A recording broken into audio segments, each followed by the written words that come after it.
kenalan. Karena mukanya kita sama kan orang-orang Asia. Baiklah Bang ya, sebelum kita keliling, kita beri informasi dulu. Saya ucapkan dulu selamat siang, selamat datang di perkampungan Suku Sasak ini. Kenalkan, nama saya Ono, tapi karena saya hidup di wisata, teman-teman memanggilnya Bruno. Sejarah dipanggil Bruno, coklat Bruno. Ya, jadi Bruno, nama panggil aja Abang Bruno atau Kak Bruno. Jadi cocok lagi, selamat datang di perkampungan Suku Sasak. Sasa adalah nama suku kami, Sade nama kampungnya atau desanya.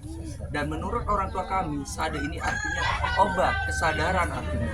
Karena leluhur yang pertama, disinilah tempat menemukan ketenangan. Sering waktu, Sade berubah menjadi desa adat sekaligus menjadi desa wisata. Keberadaan kampung ini sudah ada sejak 300 tahun yang lalu, menjadi tempat wisata tahun 1993. Sebenarnya mulai dikunjungi sejak sudah lama sekali tahun 1985, tapi mulai direkomendasikan jadi tempat wisata.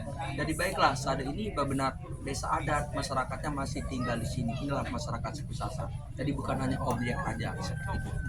Jadi di sini itu hanya ada 150 rumah, 150 kakak, penghuni kurang lebih 700 orang. Misalnya, apabila ada keluarga baru atau apa, mereka akan tinggal membuat rumah di lain perkampungan.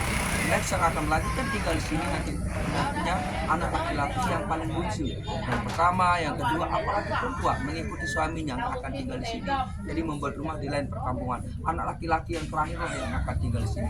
Pernah terjadi anaknya perempuan semua, dia nggak akan dapat ini. Otomatis barang yang nggak bisa bergerak kayak warisan nggak bisa bergerak akan diambil oleh laki-laki. Jadi akan diambil oleh sepupunya yang laki-laki, anak dari saudaranya. Itu yang terjadi di sinilah kebijakan masyarakat adat. Nah uniknya di sini teman-teman, rumahnya ini masih tradisional, masih terbuat dari tanah liat dicampurkan sekam padi yang dibersih pakai kotoran kerbau atau kotoran sapi seminggu sekali. Tujuan rumah dibersih pakai itu agar rumahnya ini tidak berdebu, tai kerbau itu jadi semennya. Caranya supaya baunya cepat hilang, orang tua kami nyari tai kerbau yang fresh, menghangat dari keluar. Kalau dalam keluar tak bagus, baunya ini terlalu tajam. Pecah lokal itu dianggap sebagai penolak bala. Kedua, nggak ada nyamuk pas malam hari. Sebenarnya bocah pertama ada masa lampau itu sebagai membongkar bangunan karena buat dari tanah aja nggak pakai semen, jadi tai kerbau itu jadi semennya. Dan nama rumah adat yang ada di sini namanya Balai Adat Gunung Ratu, tapi emang sering dikenal dengan Balai Tadi. Dan yang unik juga di sini teman-teman, untuk tradisi adat yang jalan, kalau menikah itu nggak boleh tunangan atau dilamar. Jadi caranya dibawa lari dulu baru dilamar. Bahasanya kawin lari, kawin culik, bahasa adat kami melari. Yang penting laki-laki dan perempuan udah suka sama suka, kabur berdua selama satu malam. Dan paginya itu ada utusan 2 orang atau lebih yang kasih tahu keluarga gadis bahwa anak gadisnya tadi malam bukan hilang, tetapi sudah bawa lari dalam tujuan menikah. Dari posisi keluarga gadis berputus setuju, mau gimana lagi? Anaknya udah hilang 1 malam, dia udah nikah. Nah begitu juga demikian dari pihak laki-laki. Kalau udah didatangkan anak perempuan ke rumahnya pas pagi hari, ibu bapak ini calon mantu, ya udah harus terima aja, nggak ada penolakan sebagainya. Jadi durasi waktu berlari hanya 1 malam aja.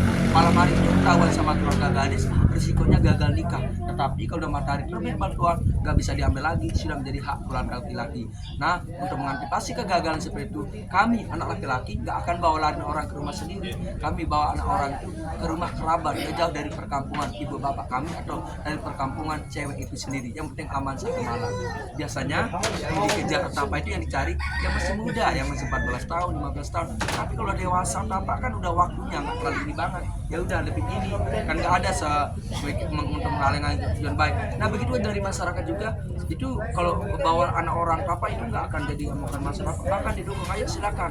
Jadi nggak apa-apa, aman, bukan kayak ini kan didengar ekstrim kalau kita nggak bisa cuma cerita atau apa, tapi kan caranya itu nggak ekstrim itu kena didukung masyarakat, nggak boleh, bahkan senang lihat anak laki-laki bawa anak orang kan tujuan baik yaitu menikah seperti itu. Jadi bahasa adatnya merari gitu. Dan ini juga ya apa namanya ini kalau biarpun udah dibawa lari atau apa, kalau belum akad nikah mereka secara dewasa nggak boleh bareng dulu, nunggu akad nikah. Agama orang Sasak semuanya Islam, nah ada Islam masuk jadi ini. Dan untuk proses adat yang lama 1 bulan. Nama acara adat lain namanya nyongkolan. Seperti ini iring-iringan pengantaran pengantin wanita ke rumah gadis baru selesai. Jadi itu adat setiap